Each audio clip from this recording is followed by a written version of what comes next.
Once again, we welcome you back to the studio. In this program, it's not just a mere, presentation like we normally do. It is a well-crafted package tagged GbaramatuVoice Election Headquarters. Thank you in a special way for staying with us. It has been wonderful, and your contribution so far has been critical. Like we promised at the beginning of this program, it's a bumper package, and we've been keeping to that promise by giving you, on the spot report, minute by minute, or even to the extent second by second. It's been so wonderful, it's been so great, and it's been so interactive. But at this segment, we want to make it more interactive by opening our telephone lines for you to share your thoughts, give us the situation report. How has it been in your area? Have you voted?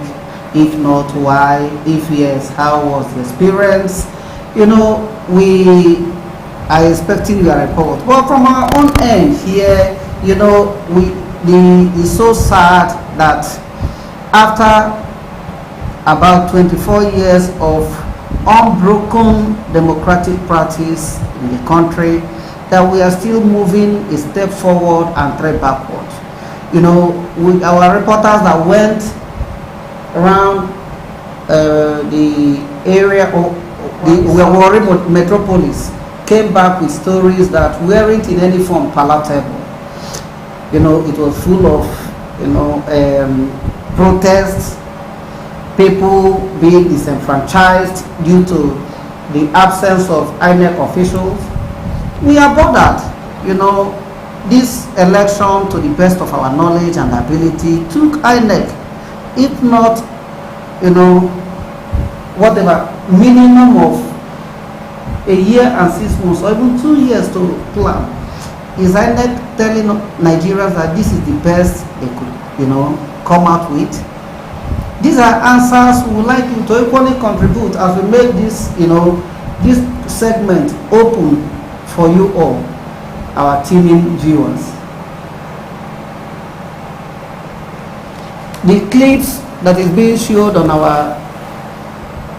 our page, we support this argument or this claim about protest. People, revolting, complaining, calling on INEC that they are ready to wait even till 6 p.m. or even till night, not minding, that it is raining, that they want to cast their vote. Vanessa, what is your total assessment of the current, exercise? It goes a long way to show that Nigerians are really tired and they really want a change, and despite the inability of the INEC officials to carry out their duties, they're still out there under the rain, no matter how risky it can be at this time of the day, to want to cast their votes regardless of the inability of the INEC officials. So it goes a long way to say that Nigerians are really ready and they are really tired and they want a change. Yes. Yeah, okay. Yeah, so like going by the current situation, is there any hope for us to have a credible election going by the current happening? We really have to keep trying. We really have to keep trying because yes. by my time is after 6. Yes. Worsening the situation is the latest report, that just flashed, indicating that INEC has postponed the election in some areas, like in Bayelsa and in Edo State. And from all indications, even more is yet to come. But the truth is that I don't think this is, the best way to go about national election, that is as important as electing a nation's president. It's pathetic. It was around 2007 that the country witnessed such, when the then President Olusegun Obasanjo described the election as a do or die affair. But it appears from all indications that we've not parted from that mentality. So what do you think, should be the way forward? Looking at the megawatts of complaints from the people that have not voted, that have been practically disenfranchised. I think INEC has a lot of work to do. They have more work to do because, like we earlier said, they had a long time to prepare for this election, and we're hearing reports that up till this time, we've not had, some areas have not had INEC officials for them to be able to cast their votes. So I think INEC should do more, to look into their system, and they have a lot to do. They really have a lot to do. And it becomes more confusing going by the report from Edo State that in some parts of Edo State the election has been postponed till 11th of March 11th. Yes. So now, is it that the presidential result is going to wait till 11th of March, or is a whole lot of confusion? That we don't know yet. Yes. And from the look of things, it would end up being that way, because waiting for March 11th to cast your vote, definitely the results won't be announced on time, and INEC has earlier said that results would be announced on time. Now, and another issue is, just across the street, you see people still waiting for INEC. Are you sure they are not going to wait in eternity, or do you envisage INEC coming by this time to address the situation? I don't think INEC would come. It's not possible. If INEC did not come by 8:30, and voting was supposed to commence by 8:30 and then end at 2 p.m. Yeah. And I can make it. So the question, okay, so looking at all these, bundle of challenges, how do we reconcile what Nigerians should expect from this ongoing exercise called election? Well, we cannot really tell. We just hope to wait and see the end, the result and all that. You can't really tell. There's a lot really going on. There's a lot really going on, so we can't really tell. Just have to be hopeful and wait. Yeah. And from various reports so far received, this malperformance and the gaps is not Delta State specific. No, it cuts across nearly all the states. Yes. Even, looking at some pictures sent from Lagos, it portrays the fact that if what is happening in Delta here is a challenge, that of Lagos is a crisis, because some of the,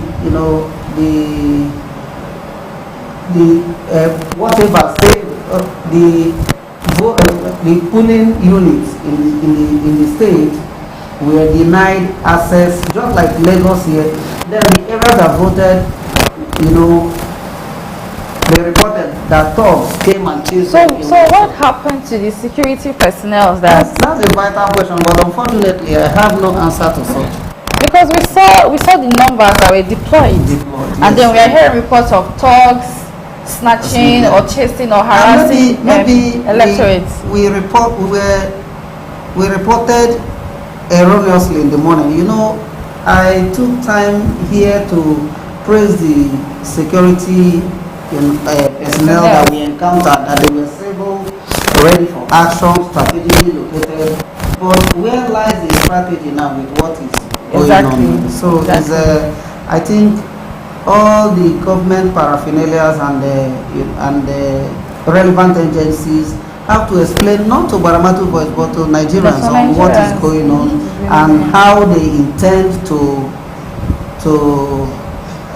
right all these wrongs and close the gaps. Okay. So, but all hope is not lost. We encourage Nigerians to keep faith in the process, trust the process, hope in the country, and better days ahead. Yes. One good thing is that we are praying nation. So above all, let us continue to pray for a positive outcome. Yes. Okay. We go on a very short break, and as soon as we come back, our telephone line will be open to get your feedbacks. Don't go away. The number to call is 080-3089-1146. I'll take that again. The number to call is 080-3089-1146. Stay tuned. And God bless.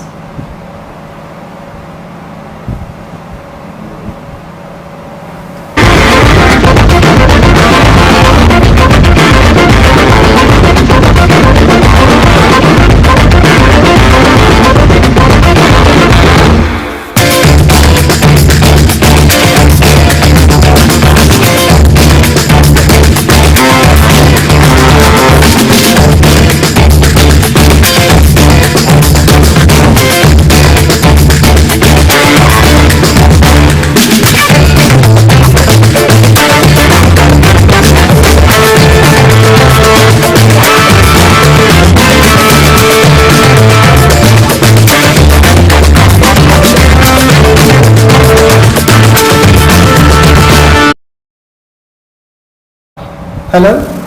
Good evening. We are back. We welcome you back to the program, and once again, this is GbaramatuVoice studio. It's not just an ordinary studio this time around. It's the GbaramatuVoice election headquarters. We are going to be focusing on your responses and reactions. Okay.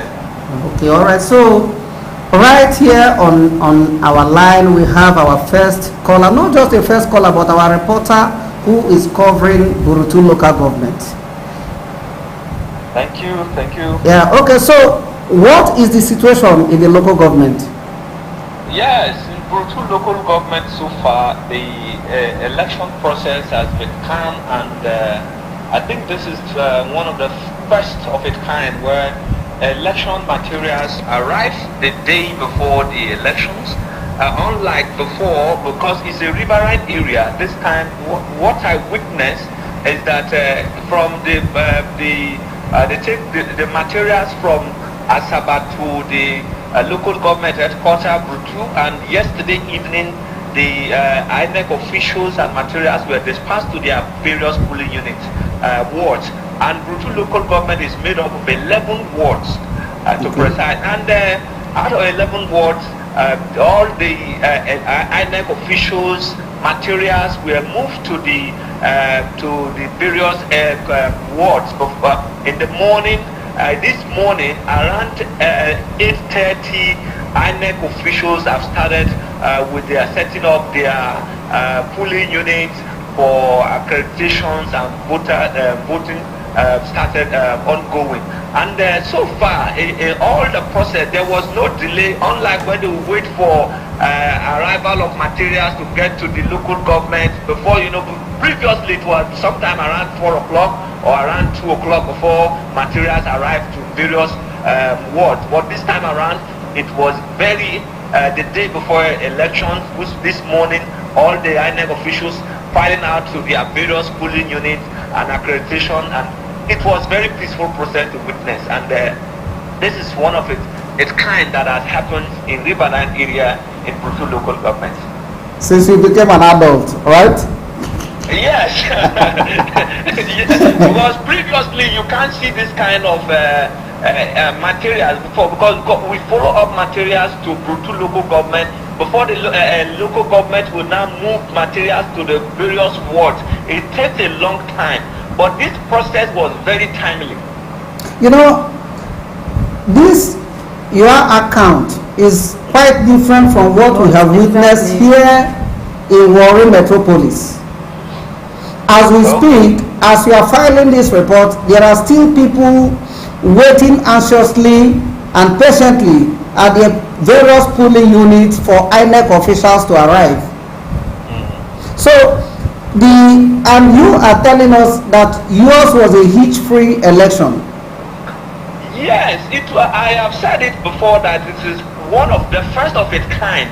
Because unlike, because I'm just getting to know from the update from the GbaramatuVoice that elections in the upland, so many persons are stranded. And it's strange to, because within the riverine area where you take a speedboat, you drive a long period of time before you get to your locations. And but this time around, election materials arrive to the community before the day of the election, which is today. And from a very long distance, like in Burutu local government, before you get to some wards or some polling units, you drive almost about 3 to 4 hours by speedboat before you get to those particular wards, before you now move to the various polling units that are far in the riverine areas. But this time, the people who are in a distant place left the community around 8:30. They started moving around to their various communities that are very far in terms of polling units. So it was like in going to be polling unit 9 in Ward 7 to precise. The election started about 9:30 to 10. They started, all the process was peaceful because they moved from the main headquarters to the various polling units. These are communities that is not within the ward headquarters. So how about the presence of security personnel? I think this one is this is one of its kind. It is one policeman to a polling unit. Okay. One policeman to a polling unit, and the police officer is far away from the polling unit, observing the process, while the party agents are also in a distance monitoring the process. at this point in time, I do not see any party agent also lamenting that there is some kind of unfair play. Everybody is watching. So and you can see people coming to vote their conscience. This is unlike before, where people will say, okay, this time this is what. No, everybody is going out to vote for their conscience or somebody of their choice. So there was no any reported case or cases of irregularities? At this point, within the ward that I am, I also within the network in Tamimbe, which is Ward 2, in Brutu local government area, it was peaceful. After the election, we moved to the Ward Collation Center. Within this Ward 7 too, they moved to the Ward Collation Center. After the Ward Collation Center, even at now, some persons are already at the Collation Center, while some people who are in the distance of the communities are now coming with their speedboat, landing the Ward Collation Center to start doing the collation at the ward level. Wow. Anyway, thank you so much for that report, and which of course happens to be a positive one. But just before you get off the phone, what was the experience like?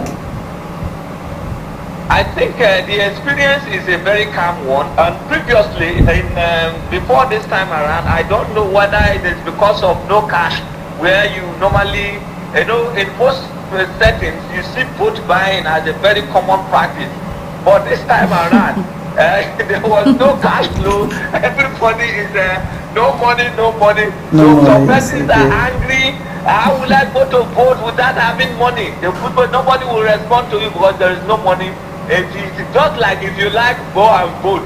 There is no money anywhere. But previously, once you go, you collect how much, go there, but nobody has money to give to anybody. So that is the experience like. Okay. So some youth who are trying, sometimes used to cause where is it that there is no money? Oh, if there is no money, I am not going to vote. They go to their house. There is no violence witnessed in this area from the ward headquarters that I am. Again, many thanks for this report again. But just before we allow you drop the call, looking at the environment where you visited, the situation, can you say that they have been rewarded, that the people have been rewarded for their past electoral efforts? Can you take that again? As I'm looking at the situation of the people and the people and the areas visited where you covered, can you say that the public office holders, particularly from that area, have rewarded those riverine dwellers for their adequately had them rewarded for their past votes?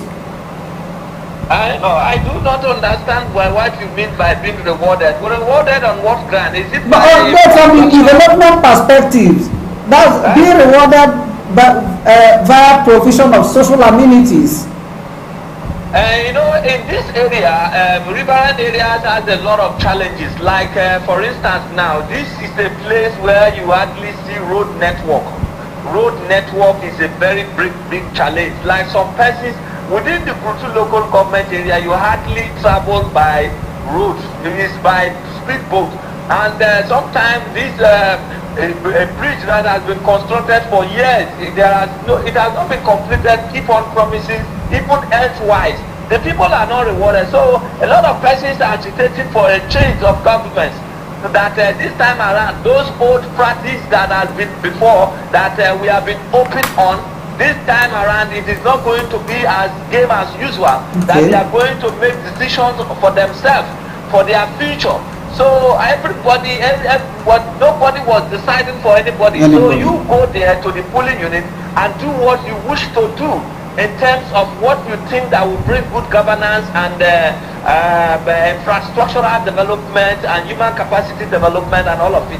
So a lot of persons decided that this time around, this is what we want to do. So it is not unlike before, where you have a free money to influence people to decide to do and undo. But it wasn't a game as it wasn't a game as previously as usual. But it has dramatically changed the narrative of more money owners get more votes. It is all like before. Okay, so just before you go, you made mention of scarcity of cash and people having difficulty in transporting themselves to their polling unit. So with this report, how was the turnout of voters? Did they come out in their numbers, or it was low because of the scarcity of cash? Thank you, Vanessa. A lot of persons find it very difficult to transport themselves to the riverine areas for voting as usual. You see a lot of few persons, not as long queue. This time around it was very few. Some persons, why is it few? There is no money to transport it, because some persons after vote registration will travel to the city, and to come back to vote at this point of election, they said there is no money to transport. If they transport themselves to the place, who will transport them back? So it has become a very big challenge to the people, where you see few persons coming out to vote. If you now look, for instance now, some polling units will only have 100 persons, some persons will be 50 persons, just like that. So it is not unlike before, where you can see, for instance, people have enough money, maybe make boat available to transport voters to the town. It is not as game as before. So in terms of turnout, it is not as usual. The turnout wasn't much, but what is experienced here is this peaceful coexistence of the electoral process that happened within the Brutu houses. Like also in Simbiri, some persons are jubilating because they find out that the usual tradition of election within the riverine area is no longer there. This time, even some persons who are known as strong force, as the the Niger Delta struggle has made a lot of persons become strong. See, they find out that no money, nothing. So even the strong are now becoming very weak. So, in other words, there was voters' apathy, right? Yes. Okay, there was voters' apathy. All right, thank you so much.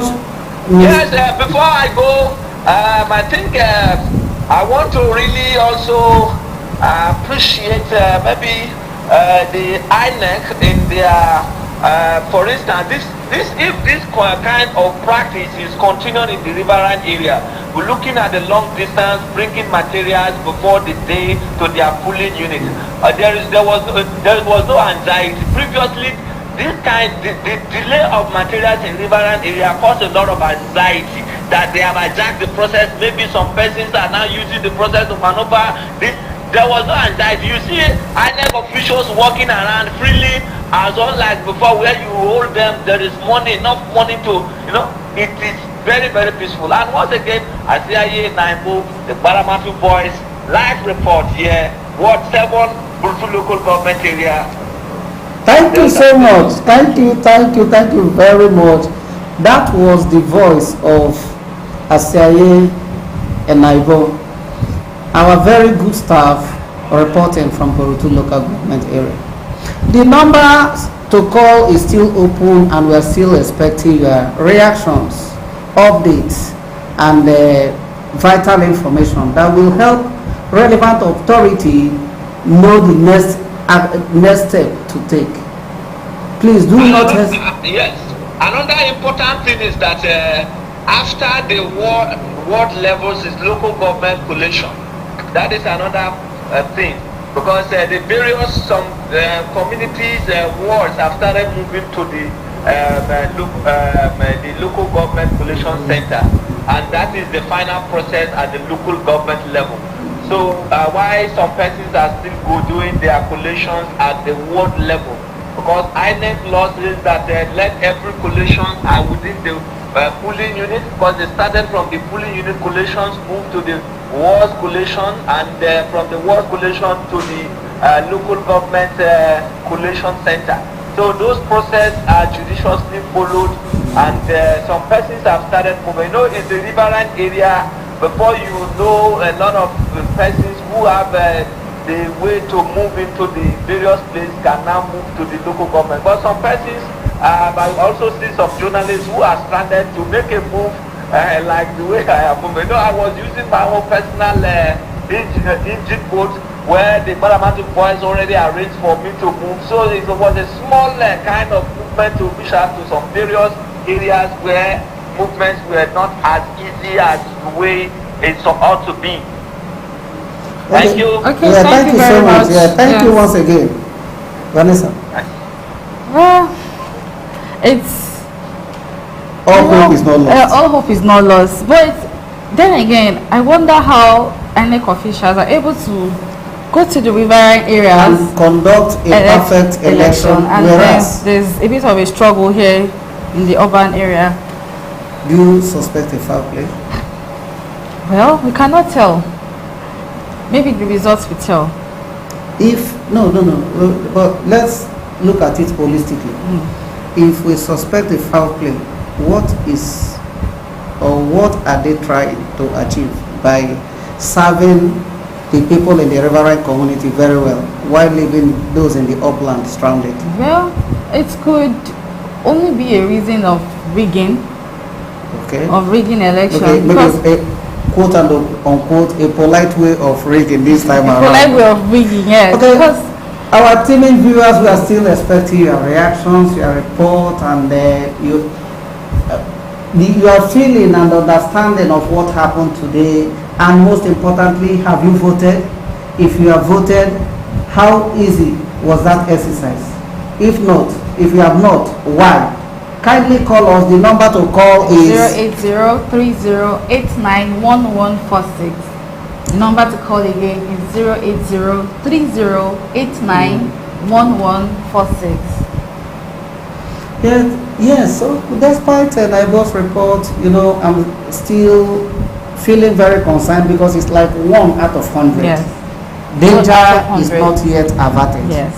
From all indications, from what we have witnessed so far, the election is far from being described as, credible, free, and fair. But why this thing is giving us should give concern to every well-meaning Nigerian is that across the world, free and fair elections are being, effortlessly conducted. Do you get it? Because people are now pushing for what? Or enthroning authentic leaders to help drive development within their society. So is it that those in the position of authority are not thinking along that axis here in Nigeria, or what could have laid the foundation for this situation? Politics is a game of interest. Wow. Politics is a game of interest. So are you saying that the process was somehow politicized? It was politicized. Okay. It could have been politicized. It's a game of interest. Every politician has Interest. interest. Yeah, vested interest. Yes. Yeah, to the detriment of the masses. Yes. But you've raised a very vital point. So how do we, when I mean we, the masses, turn this table and change the narrative? The masses, they need to keep lending their voices. Okay. They still have to lend their voices. They shouldn't give up. Yeah. They shouldn't give up. Okay. Keep speaking for themselves. Keep demanding for their rights. Right. Keep demanding for what they want. They want change. They want employment. They want security. So they need to keep demanding. And we have hope. We have hope for this nation. Wow. Yeah. Part of that, keeping hope alive, part of that, strategy for, to continuously lend your voice is by phoning into this program, telling us, your experience, share your challenges, concerning the ongoing election, because as far as we are concerned, for the fact that some people have not voted is assumed to be what? Ongoing. But by right, looking at INEC timetable, Yes. it ought to have ended across the country. Okay, so apart from INEC officials not showing up in some polling units, our reporter made mention of scarcity of cash, Cash, okay. and it made people not to come out in their number. That voters are could that not affect the results of the election? People not coming out in their number to vote. No, not really. I see them working with what they have. You get it? Even before now, if you look at the number of registered voters exactly. As against the number of people that vote in every election, the margin is always, it's not just a margin but a gully. You get it? So if such a situation plays out this time around, it's not going to be newsy because it's something that will be used, to. Okay. But all I am saying is that, it's not supposed to be so. Nigerians have gone through series of, whatever that made them to reconfigure their brains and develop that resolve to vote in this present election. So I see no reason why they should have been prevented from, casting their vote. It is morally wrong. Yes. Yeah, and I think INEC need to do something. They need to look into it. Yeah, to correct this abnormality. It is very, very important. INEC, we sincerely hope and trust that you are listening and that you will do the needful. That will be very, very important and praiseworthy if you can. So please, we are telling you that here, right here in the heart of Warri, Delta State, Nigeria, that people are still lamenting, calling on you to come and allow them exercise their franchise. It is very, very important. We go on a very short break again, and after, as soon as we come back, we take more calls and read reactions as posted on our social media pages. Please don't go away. Thank you.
Dearest viewers, once again, we appreciate you for staying tuned.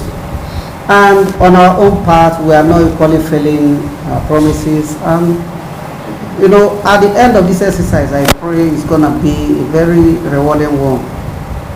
We are still expecting. We thank those that have been sending in their feedbacks, and we are expecting from each and every one of you.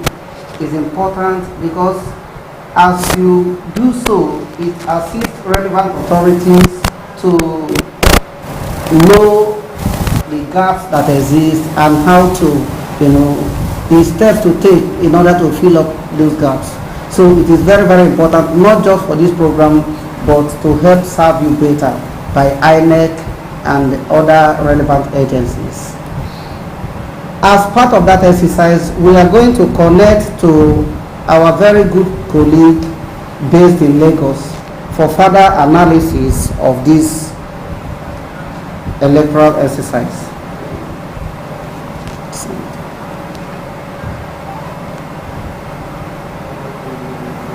So,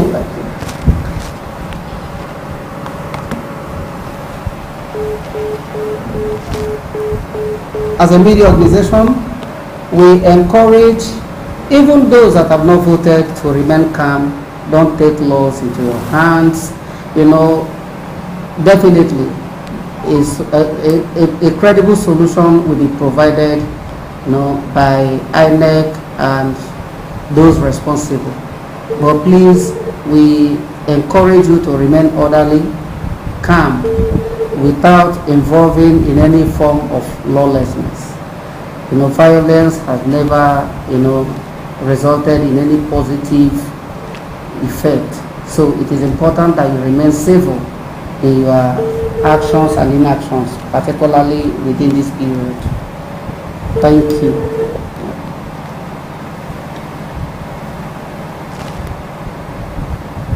While we wait for the call,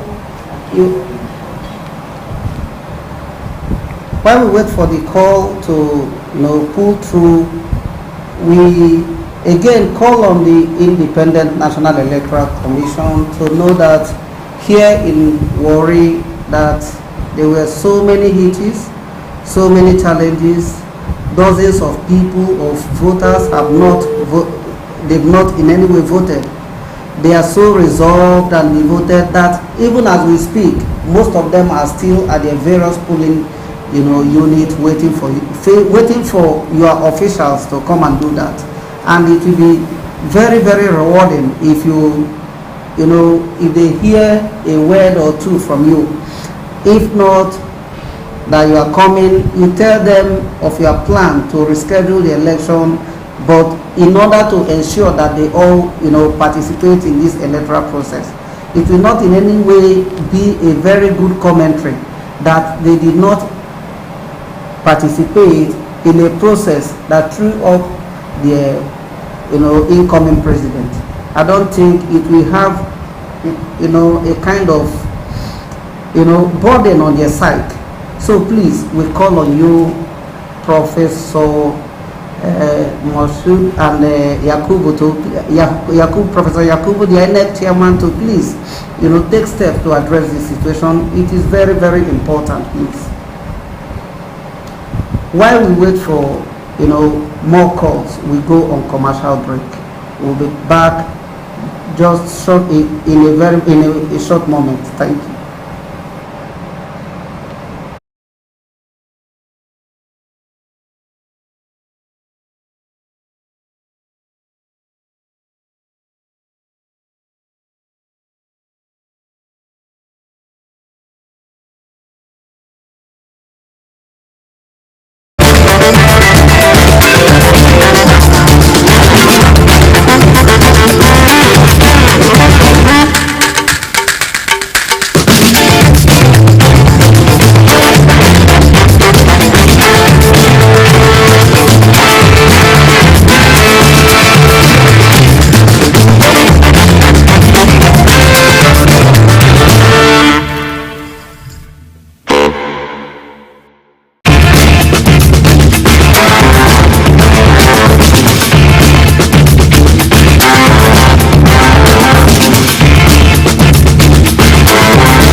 We're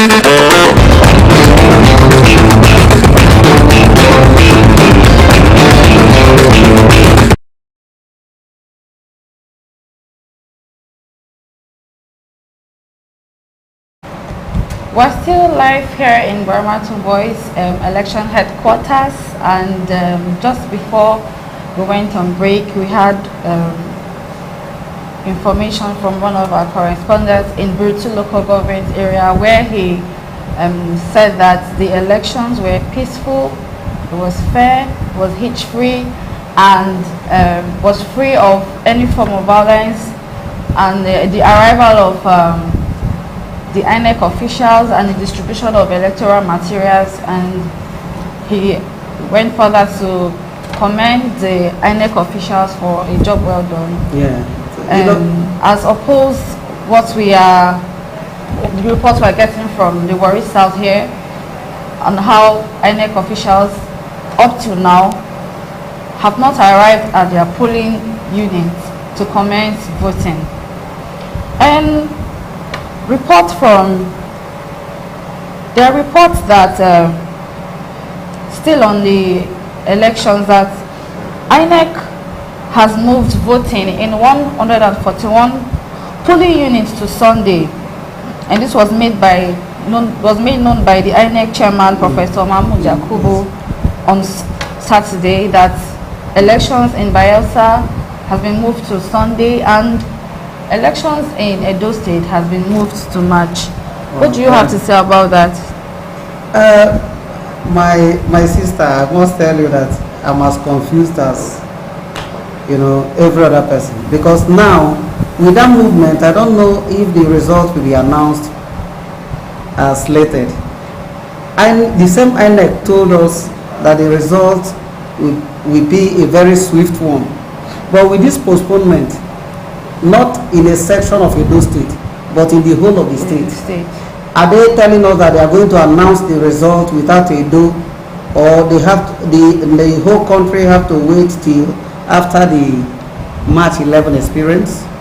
So let's keep our fingers crossed, maybe pending when INEC comes up with a clearer information. But before then, irrespective of the positive report that came in from Brutu local government across the country, it is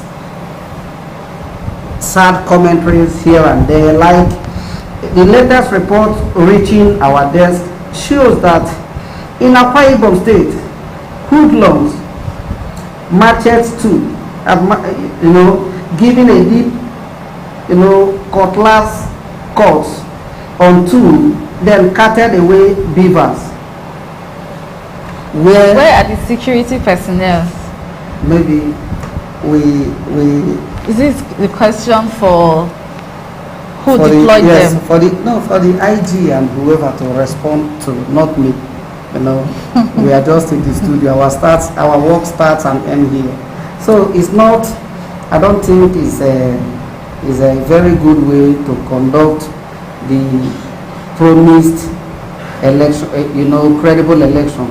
INEC, I guess they should look for a way to right all these wrongs. It's not telling good about our country. We are, for crying out loud, we are giant of Africa. We should be able to show good example. But if other, smaller nations can organize hitch-free elections, I see no reason why, Nigeria cannot. This giant of Africa and the most populous black nation in the whole world. The whole world, is looking at this country presently because of this general election. We are so strategic. Our existence is so important to other countries, not because of the crude oil, but because of other, strategic reasons. And we ought to have lived up to this expectation. I don't know what is going on, but I still believe that, no failure has not occurred until we start apportioning blames. And that is why we are being minimal in our comments, because we strongly believe that there are still time for INEC to, correct these, challenges. It is very, very important that they do. Not for, because of the people involved, I mean the public office seekers, but for the survival of our democracy. I think it is important. Our next caller is is on the line, and Tare Magbe, a publisher of the Daily Reports Nigeria. Yes, Daily Report is an online newspaper published right here in Warri, and he is the editor-in-chief of the newspaper.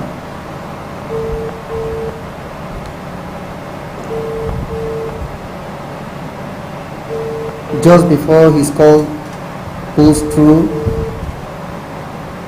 preliminary results coming in from different parts of the country have succeeded in presenting some level of shocks and unexpected actions and inactions. We'll get to that shortly.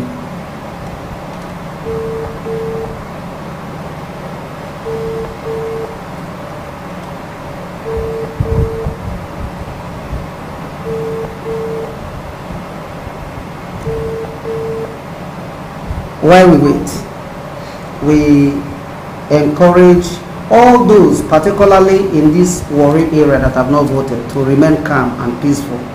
Be civil in your action. Please, please, do not take laws into your hands. The law is too hot for you to pick with your hands.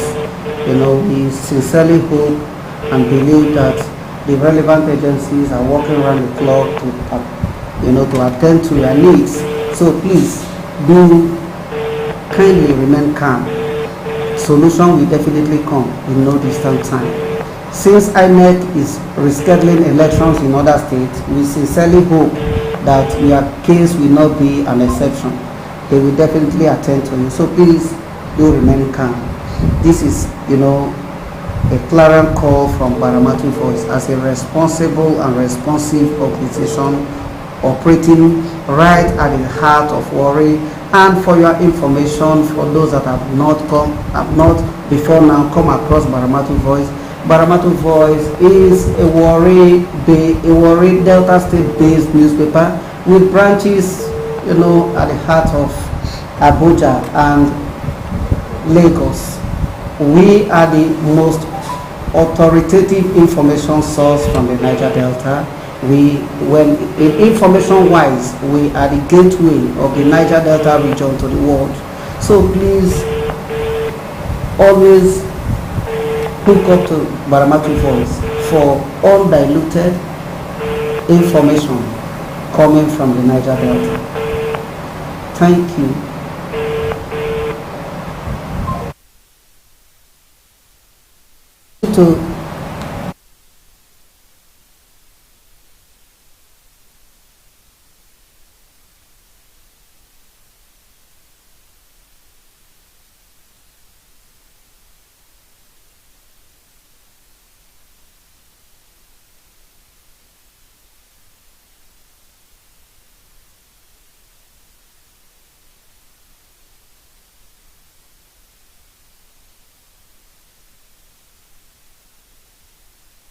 Back to the studio. It is still GbaramatuVoice election headquarters, where we are dishing out information, minute by minute, as it pertains to the ongoing general election in the country. Please, we are still expecting your reports, your reactions, your comments, and again the number to call is 08030891146. And you can as well use our other social media platforms. On GbaramatuVoice on Facebook, Instagram, and Twitter at GbaramatuVoice. Your response will be highly appreciated, and not just for the media, by the media organization, but by relevant agencies. Who knows? Maybe it is your response that INEC, will receive and swing into action. Thank you as you do that.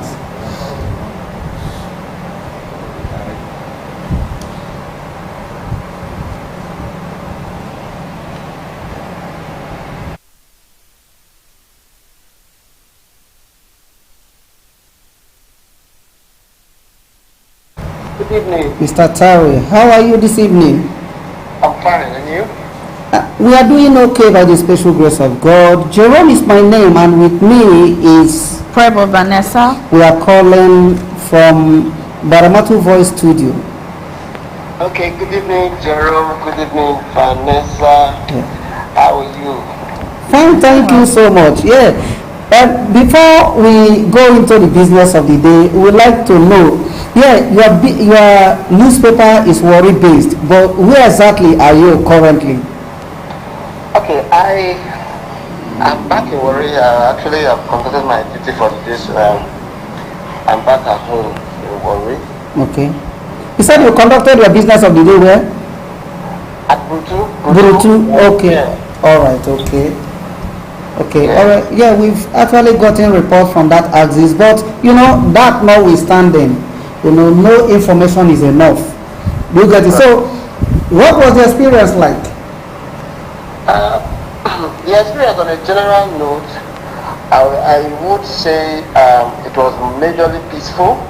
Okay. It was majorly peaceful, except for, I think there was a particular unit at Unit 3 in Falloway, where there was mild altercation among party members, and that further led to the cancellation of elections in that particular unit. So I think that it was just for that unit in Ward 10, Unit 3, okay, Falloway unit. That was the only place we had issue, but all of it put together, it was a positive side on with regards to how peaceful it went. But then we also encountered issues with non-orientation of voters. I think that's an area those in the local areas must work on. Okay. Was so many voided votes. So many voided votes based on the fact that probably there was no proper orientation for these persons. And also another area I witnessed, or I took interest in the area of mobilization. Mobilization was poor with regards to the turn-up of voters. For instance, in a particular unit, via INEC register, every polling unit is expected to have a minimum of 750 voters. Okay. And in most of these units, some units had 720, some had 740, some had 750, some even had more. But the turn-up was actually poor from all of the units I observed. Okay. Generally poor. I mean, imagine having 720 registered voters and just less than 150 casting their votes or getting accredited. It was poor put together. But on the positive side too, I think this is the first time I've been going to monitor and voting in elections in the past, and I think this is the first time the people who never had fear of the election result being manipulated before and after their votes were casted. There was some level of confidence in the process. Reverse machine and the process too. So that was also a positive, and that was for me. That was generally, I think what the local must do is to work on voter orientation, like I said before, and then personally on a general note, I can't wait for a situation where Nigerians can vote from wherever they are. They are start voting kind of thing. Exactly. Yeah, I think that this election needs further give credence to the call for a diaspora voting system. Yes, yeah. Okay, thank you so much. Yeah, for this wonderful angle that you brought in. Then, for the low turnout, what do you think is attributable to that challenge? Was it the cash crunch or what else? Yeah, I think that was a huge contributor. The cash crunch is because I was there. I went about 2 days before, and most of the locals complained about the cashless policy and how there is no cash for mobilization. Some of these political parties even tried to make votes available for voters, and at a point even they ran out of cash to go about the whole thing. So I think the cashless policy contributed greatly to that too. But on the flip side too, it also further boils down to, I think it can also be tied to the willingness of the people to vote. Right? I took a very keen look at I saw persons who came all the way from Europe to cast their votes in Nigeria. Wow. I even saw an auntie of mine who came all the way from Germany. For the purpose of this election? For the purpose of just this election. Wow, and this is highly patriotic. Yeah, that's at that level it is patriotism beyond comprehension. In fact, exactly. For the locals, I think for that category of persons, they know what it means to exercise their civic franchise, But then on the other side, so there are people who don't really don't feel like they have a stake.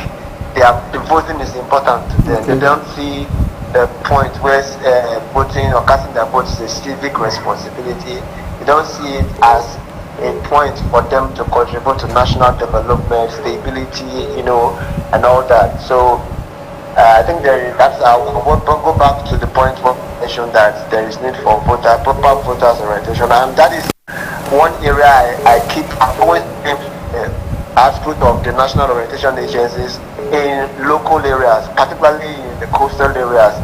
I am from the coastal areas, and I've been there for over 30 years, and I have never seen or heard about the National Orientation Agency doing any form of orientation, whether for elections or for a flood or for. There has never been anything close to orientation by the agency. Okay, all right. You made mention cancellation of votes in a particular polling unit. What could have caused it? What could have led to this cancellation? Okay, like I said, it was as a result of a mild altercation between members of. I think it was a face-off between party members, agents, and disagreements among themselves. I wasn't really on ground physically there. Okay, it was just a report that came, so I can't really tell what exactly. Some of these people have a way of. They are political parties. They may not actually tell you exactly what happened, but then, from what I gathered, it was an altercation between party agents. Okay. And sorry, are you aware if a new day has been fixed? No, I'm not sure. You are not sure. Okay. Not sure. Then look at people actually refused to cast their votes in that particular unit. Yes, that was what happened. All right, thank you so much. In fact, we are so grateful. But looking at the have time, I could add one or two things. Hello? Do I still have time? Okay. Yeah. Go on. Yes. Okay. A positive note I would also have is that like I mentioned, the major parties, the PDP and the APC, actually tried their best to convey as much voters as they could to these areas I talked about, the areas I covered. But one striking thing was that these persons actually turned up voting for the Labour Party, which had no presence in these places. They had no polling unit agents. Alright, the Labour Party had no polling unit agents. There was no physical mobilization for members of. In fact, they literally had no party members in these areas. But you see, we saw the Labour Party having more votes in some units, more than even the All Progressive Congress. And particularly for the presidential election. And I think it will be safe to say Nigerians actually are craving for a change and Exactly. in that direction too. So you are saying that there is a movement from the old order to new order. Likely. And then let me also buttress that most of the voided votes, like I said, that were recorded were for people who intended voting for the Labour Party. Wow. Yeah, they were for people who intended voting for the Labour Party's presidential. Yes. Yeah. So I think the message of moving from the old order to a new order. Let us it was literally visible in the faces of the people that they wanted to test something new. Let us try something like someone new, and that played out too. Yeah. Thank you so much. Now, if you place I don't know if you are aware of, aware of the hitches encountered here in Warri Metropolis. Yes. You are aware. So if you place what happened in Burutu local government side by side with Warri experience, how would you score INEC? Okay, for the case of Warri, I wouldn't know. I'm still trying to get my head around it, brother. There is a subsisting order preventing INEC from conducting election in the 3 local governments across Warri. Okay. I don't know if you are aware of that. Yes, we are. So I'm actually trying to wrap my head around that decision not to carry out election in these areas. I don't know if they are trying to follow that. That Supreme Court judgment. Yes. I don't know if they are trying to follow that order through, or there is a mix-up somewhere. But I spoke to some of the observers, some of my observing colleagues that went there, and they said there was that mention, and they even saw the INEC officials mobilizing to go to the polling units and all that. But even at this point in time, there is no result has come forth from these areas, and the people are actually exactly. Even as we speak, some are still waiting for INEC to come. Yes. So I wouldn't know. Maybe probably by the end of the day or tomorrow morning, the INEC chairman must do a press briefing, just like he proved earlier that elections have been postponed in Agua till tomorrow. So probably there will be an update on that. And in Edo State too. Yes. Yes. Okay, now sir, looking at the current postponement in Edo State, it was like a sweeping statement postponing everything till March 11. Imagine that. So now, is it that as an expert, is it that the whole election result has to wait till after Edo, which is like coming up on 11th, is completed, or the result is going to be called in piecemeals? I think it will be logical for INEC to wait for that result to put up a result. I think they should. Thank God they have an update portal. The results should just come in. It's not going to be new. We've had it before where elections. I think my own disappointment would be the fact that I thought we would have election results ready at most 24 hours after the election. Yes, sir. Now, it's going to be it's even going to be more than the days we've had in the past. But I think the results should come in as they have been uploaded on the portal. Yeah. But the final results will not be declared till after the March 11 experience. Is that what you are saying? Okay. Yeah. Probably. Yeah. Why the results should be announced as they are coming in. Final results will. Of course, you can't take away the place of the Edo people. Of course, because that's the concern of many of the commentators. But, sir, looking at the political temperature in the country, do you think that Nigerians can wait for this electoral outcome, for the outcome of this electoral exercise till March 11? I think those who have the keen interest of the country, especially based on the fact that the country is actually sitting on some level of gunpowder. Okay. Those who have been patient enough to see today go by will not be known by an election, the result of just one state. I mean, a winner or the leading candidate at that point in time, they already have hopes of whatever happens. But that's notwithstanding. I'm a big winner. Yes, okay. Yeah, so I don't think it's going to do much. After all, even if the results are announced tomorrow, the whole entire results are announced tomorrow, we're not going to have a swearing-in ceremony the next day. Okay, we still have up till May 29th for us to have a new president inaugurated in. So I think it's a lot of time. And even after all of this, we're likely going to have court cases and here and there. Of course, so there's enough time for us to. It's not going to be much. March 11 is nothing, but just 2 weeks away. So I think the people can wait out. Okay, all right. Thank you for this very, interesting and detailed commentary. But just before we go, sir, March 11 is another date. Yes.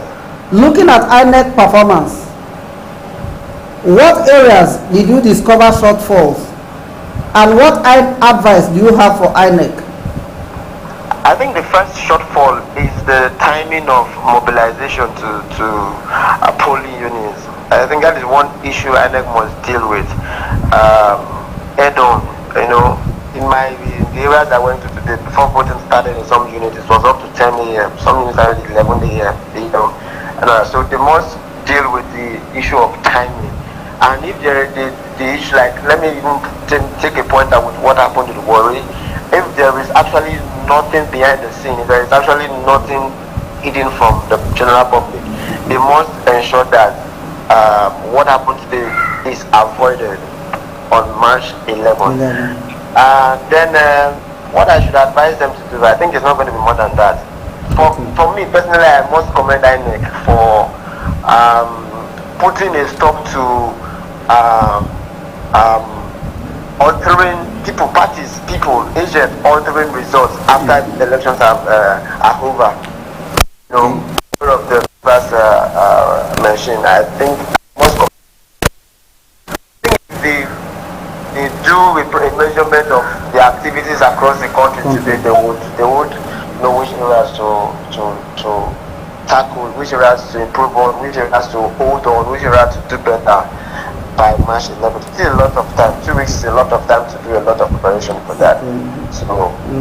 Okay, thank you. But you know, it's still important that we exhaust every conversation as it pertains to this election. You know, is no longer news, as we normally say in the media industry, that 18 people or 18 candidates are angling to be or to succeed President Muhammadu Buhari. You are aware? Yeah. Out of these 18 is a natural phenomenon that there must be first, second, third, and the three major frontliners are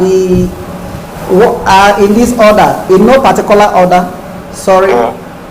Alhaji Ahmed Bola Tinubu of APC, Mr. P2B of Labour Party, and Alhaji Atiku Abubakar.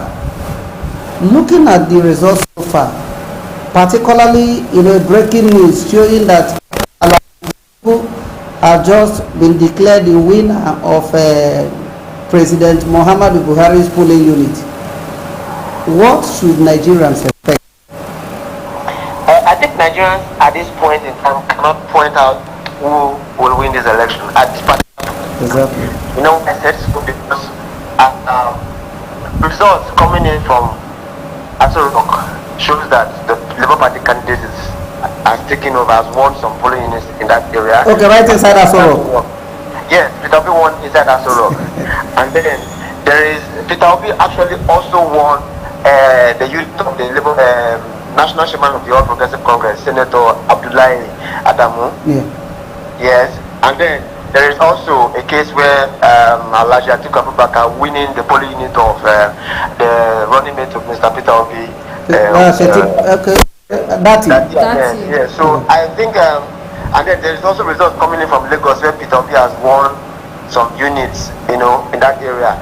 Down to Delta State, Peter Obi has shown strength in the stronghold of the PDP, particularly the area of Governor Ifeanyi Okowa. So I think it's going to be really difficult to put a stamp on who would emerge victorious at the end of the journey, because so far we've not seen results from the North. We know that the North contributes the voting point, so who becomes the president of this country. So I think that will determine where our position will to. But so far so good. We are up for a surprise. I think so far so good. The Labour Party candidates has put up a good fight to show that they are not just pushovers, to show that the issue of structure really does not hold water if Nigerians are in line with, in tune with the candidate. So let's just still keep our fingers crossed. I'm sure that before the end of tonight, more results will come in and we can use them to judge how the polls will go. But at this point in time, I'm actually keeping my fingers crossed. You know, it can go anybody's way. Yeah. All right. Yeah, thank you so much. That is how we are going to draw the curtains for now. Again, GbaramatuVoice is my name, and with me is Prebo Vanessa. See you See next you. time. Yeah, thank you so much. And to our, esteemed viewers, we again thank you and thanks and appreciate you for, keeping faith with us. And even as we speak, we are still expecting your feedbacks, and it's very, very important that you do, so that it will help the relevant authorities make informed decisions. Don't go away. We are going for a very short break. We'll be right back. Thank you.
For your patience and contribution so far. We obviously appreciate you. It's been a very, very busy day for all of us. But when it comes to nation building, no amount of sacrifice will be too much. Like our last caller told us that somebody flew in from Europe for the purpose of this election, just to cast his vote. Feedback continues, and we'll continue to share whatever reactions we receive from the field with you, because it's very, very important, so that you can be the judge to this current ongoing exercise. Our next person on the line to have a conversation with is a well-known lawyer within the Niger Delta.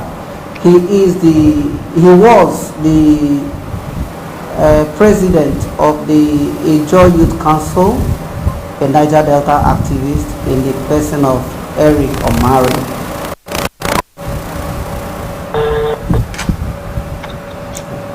Hello. Hello, Barrister. Good evening. Evening, how are you doing? Good evening, sir. We are doing very well. Jerome is my name, and with me is Prebo Vanessa. We are both calling from GbaramatuVoice studio. You're welcome to the show, sir. It's okay. Good evening, how are you doing? Thank you so much. Thank you very much, sir, for the time. On behalf of the CEO of GbaramatuVoice, we obviously appreciate the time. Yes, sir, the much anticipated election, should I say, has come and gone, or is here with us? Whichever is ongoing. Yeah, exactly. Sir, what is your impression so far about the whole exercise? Well, my impression is that the introduction of beavers is a game changer. The introduction of beavers is a game changer. Unlike in the past, where some persons can just jack results, take them to somewhere and write the result and submit them, or some persons from some part of the state or country will vote from morning till night, and other parts they will just take result sheets and write. That's no longer the case. Because of beavers, even if you are jack materials, you cannot turn up any result from that particular place. Well. So for me, beavers is a game changer. It has redefined the political history. It has given power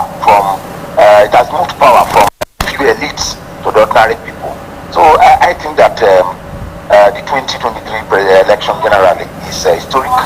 Where will be a reflection of the wish of the majority of the people. Thank you so much for this. We are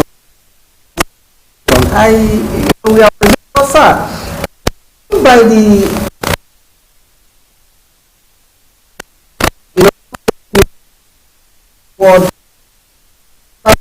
Warri Metropolis.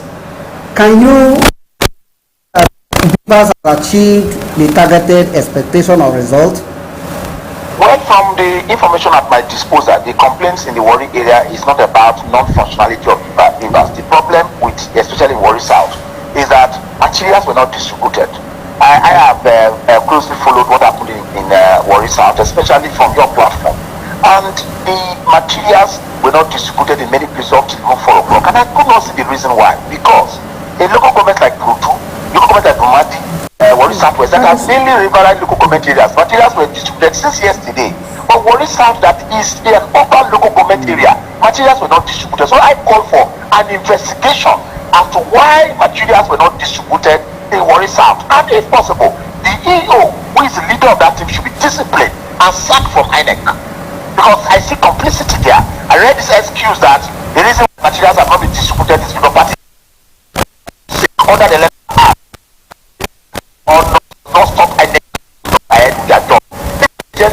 That is their business. INEC has a statutory responsibility to go ahead with their function of conducting elections. So the Warri South case is a failure on the part of INEC, and those responsible should be brought to justice. So, sir, are you anticipating rescheduling? It has to be so. The people of Warri South did not vote, and so they have to reschedule that election so that they also have a right to participate in the electoral process. Okay, yeah, that's fine. But by the comment of our recent caller, he attributed to the non-appearance of INEC officials in Warri South to the recent Supreme Court judgment that no election should, go on in the 3 Warri local governments. Is that assertion correct? I know, but for that, I don't know. I didn't listen to him, but I don't think that makes any meaning. If you say it is because of the judgment, Supreme Court judgment, what of Warri Southwest, what of Warri North? Not okay. And the judgment did not only affect Warri South. I led the team of lawyers for the appeal, so okay. I don't think that makes any meaning. Exactly. In any case, if INEC says they will not go ahead with the election because of judgment, it has to be official, and not something that everybody can speculate. So I don't want to base my opinion on speculations. Okay, but yeah, thank God that you said that you led the God judgment in favor. Yes. Okay, all right. Thank you, sir. Now, speaking legalistic, with the non-adherence to the judgment, is it not going to affect the outcome of the election, sir? Well, it not depends on the angle you look at it from. The question of non-adherence does not arise. And then at some forum said that they're going to comply with the judgment. The only issue is that at the time the judgment was given, the electoral process had gone very fast. Before December 2nd. So the judgment is a far-reaching one. It means that number one, you have to delete all the words that you use. Number two, you must go and do a fresh registration of voters. So considering the far-reaching implication of the judgment, INEC holds the view that it is not possible to complete all this process before the conduct of election, and that the process will start immediately after the commencement of election. But some other persons are different. For me, it's up to them to go and test it in the court of law. Okay, exactly. Whether INEC is in violation or not. Thank you so much, because I wanted to add more questions to that. I wanted to ask if this explanation was, laid before the court. This condition that the whole thing has gone so far that we cannot.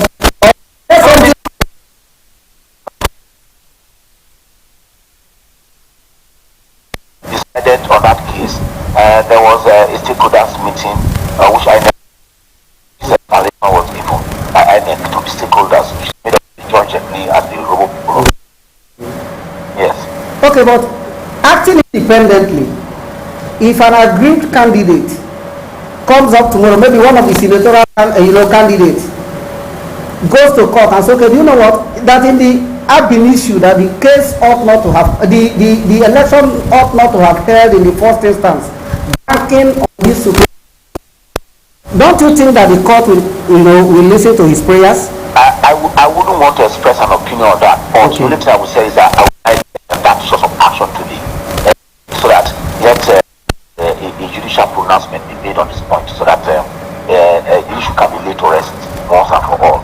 Because there have been a lot of contestation as to whether the future election means the 2023 elections, or it means an election that will start. Whether the election is a process or not, that argument has been on and for and I've been involved in it at some point. So my own view is that those who are agree to approach the court, let us have a court pronouncement on it. Okay. Yes. Okay, all right, sir. Barrister, let's keep our fingers crossed and pray that the outcome. Yeah, but I'm not a lawyer to know that. I don't need to be a lawyer to know that for such that a judgment from the court, not just from the court but from the apex court, supposed to take immediate effect, or was there anything like stay of execution? No, the order of the court is that wards and units should be delineated for the purpose of future election. So the key word here is, what is future election? Does it include an election that the 2023 elections at December 2nd, or does it not include? One point of view is that election is a process. Most election is a process. So for example, today, a presidential National Assembly and House of Reps election was conducted. The processes that led to today's election did not start today. What happened today is called voting, not election per se.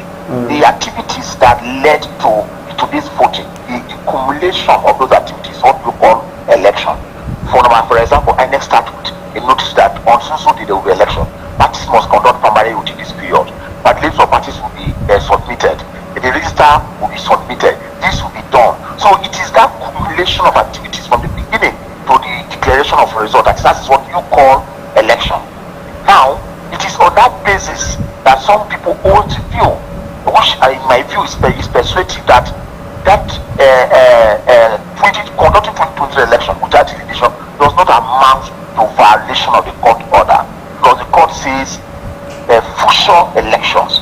Now, what that simply means when you say election is a process is that for it to amount to a violation, meaning that the judgment must have been delivered before you start the processes. The key word here is the processes. For example, let me give you an example. A lot of the political parties, including the PDP, APC, they did their congresses sometime in the past. After the general election, some of the tenure will expire. They will now start another process of doing congresses. Such processes are called future because none are started at the time the judgment was given. But in the case of the 2023 election, at the time the judgment was given on 2nd of December, primaries have been done, candidates have emerged, the register has been done.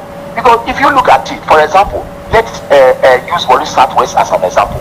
The candidates for the House of Assembly of PDP, APC, Labour Party and the rest emerged on the basis of Okwijo, Isaba, Opoza, Baramatu, Ajidabo, or whatever. You just have 6 in Warri Southwest, 4 in Warri Southwest, the Shekris have 6. Now let's assume that you go and do the delineation. At the end of the day, let's take an hypothetical situation. The Jones will have 7, the Shekris 3.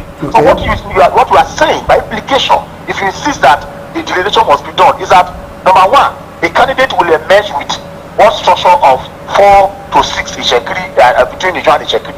Then he will not do the election on the basis of one structure of 7 and 3 in Joan and Shekiri. No. When you say election, it is the constituency with which you were nominated to do in the primary that you are supposed to use to do the election. I don't know whether I'm making any sense. Yes, we are with you, sir. For example, the Delta South has 8 local government areas. If you have to do a delineation of Delta South, now, assuming that the actual senatorial candidate had emerged with 8 local government areas, and the court say do delineation, you never go and do delineation and you end up with 4 local government areas, and you are not doing that election. You can no longer call that the same election. You cannot have 4 8 local government you have to do primary, then you use 4 to election. No. It is the number of local government or ward with which you do your primary that you are supposed to also do your election. That's why the election is a process. It's one election. So to that extent, the question of violation, in my view, of the judgment does not arise. It is if INEC decides to ignore the judgment and start the process of 2027 election, that is where a case of uncontestable violation of the judgment will arise. Thank you so much for this clarification. Now back to the business of the day, sir. Looking at INEC's performance at the national level, as in holistically, yes, are you worried? Well, I think that before now, some of us have thought that INEC was prepared more than ever before to conduct a free, fair, credible election. But the late arrival of materials all over the federation and the complaints simply shows that the preparation is not what we actually thought. It was a poor acting in some respects. We had expected INEC to have gone past this issue of the materials not arriving. For example, in places like Yarangwa, the election has been rescheduled for tomorrow in part of Bayelsa State, and even the vice president candidate of the APC called for extension of voting into part of Borno. So the question of late arrival of material is nationwide, and I think that's the weakest link in this election. And I didn't expect INEC to have that kind of poor action. This evening, while I was driving around from part of Owo, I saw people still voting up till 7 p.m. this evening. That's not at all not to be so. Materials should be available in places like Owo as early as 7 a.m. in the morning. By 8 a.m., people will start voting. At least by 5-6 people will be done. These are densely populated areas. Now, for people to be voting up to 7 p.m., it means that more than half of those people are frustrated that they have gone home. Not everybody will have that patience. So I'm disappointed in INEC to the extent of their inability to deliver materials promptly or Nigerians to vote. Thank you, sir, once again. Now, thank you, sir. Yeah, there is a very serious contradiction that took place within the riverine communities. Yes. Skeletal reports coming out from that axis shows that the Labour Party, had upper hand tentatively. What do you think could have set the stage for this, change in narrative, sir? Well, I don't know why you call it contradiction. If you had used a surprise, I think that would have been okay. Surprise. Okay, all right. You see, like I said, when I stated this in my interview with you, I said that the election, the Beavers is a game changer. So that is one of the implications of Beavers. Under Beavers, there is no opportunity for some people to go and write results somewhere to mess up the collective effort of people. So the people spoke. I was involved in the election in Region Ward 1, Warri Southwest, and when the result came in, it was like at least it was like a thing. There's nothing you can do about it. The people have spoken. Even in riverine communities, spaces that you call interior, people will come and say they want to vote for Papa Son and Papa, Mama and Pikin. What can you do about it? There's something you can do. That's the wish of the people. That's what democracy is all about. And again, for me, the bigger picture is that people will now, leaders will respect the electorate more. The area of where people will start saying, I'm going to deliver this area. It has got the something of the past. Nobody can deliver. You have only one vote. Just like the fisherwoman or fisherman in the village. He also has one vote. So, for me, what we should do is to commend Beavers and insist that in 2027 election, voting should be by way of electronic means, so that there will not be any room for manipulation at all. Once Beavers has, to a substantial extent, eliminated manipulation from the process. So that's why you are seeing what you call a contradiction. Yes, you may not be 100% wrong to call it a contradiction, because in those rural areas, they are usually PDP traditional areas. But what happened was that the people spoke, and they spoke loudly. Thank you. It was a very great one. Sir, but looking at the INEC calendar, March 11 is another date. Yes. From their performance today, what advice do you have for them, sir? For which people? For INEC and Nigerians by extension. They have to address the weaknesses that we observe in today's election. and I know that they may have taken note of them. They have to address those weaknesses. There's no dispute about that, especially on the issue of early distribution of materials. Then there also a related problem. In a lot of areas, for example, in Operation Ward 1, or Southwest, one of the challenges was that new units were created. Ideally, when new units are created, the newly created units are supposed to be close to the older units. But what we observed today was that units were taken to places that are far away from where they were created from. So in Operation Ward 1, substantial number of people, more than half of the voting population were disenfranchised from voting because they could not access the units where the polling booths where they were supposed to vote. Wow. So I think that's another issue that needs to be addressed. I personally will take up with the issue with INEC in Asaba and Ogbojong for it to be that people must have access to their polling units. Somebody cannot reside in Ogbojong town and you take him to somewhere in the riverine areas. So it means that like even myself, I'm registered in Ogbojong town, but where I'm supposed to vote was taken to somewhere in the riverine. So I have to take vote to the riverine area. In this area of restriction of movement, you don't vote. So I think those lapses that were identified to this election need to be addressed before the next election, which is just 2 weeks away from that today. All right, thank you. Now, but there is a twist coming in just a few hours ago. INEC has just postponed the elections in Edo State till March 11. Is it part of Edo State or some part of Edo State? Okay, greater part of Edo State, 400 and something units. Okay. How? I think that is it a presidential election or other positions? Yeah, presidential. So, as a legal practitioner, are they going to wait till that election is conducted before the presidential election result will be announced, or is it going to be announced in piecemeal? Well, I think that story needs to be confirmed. I don't think that is president. It may be one of the National Assembly positions where there was all the cases of omission. I'm aware that like in Eastern Central and Eastern East local government area, the Labour Party logo was omitted in the ballot paper, so the election in that area was postponed to March 11 during the House of Assembly elections there, so that those two elections will be done together. But I do not think that it's presidential. It will be scheduled to a much earlier date, so that the result of the presidential election will be declared. Okay.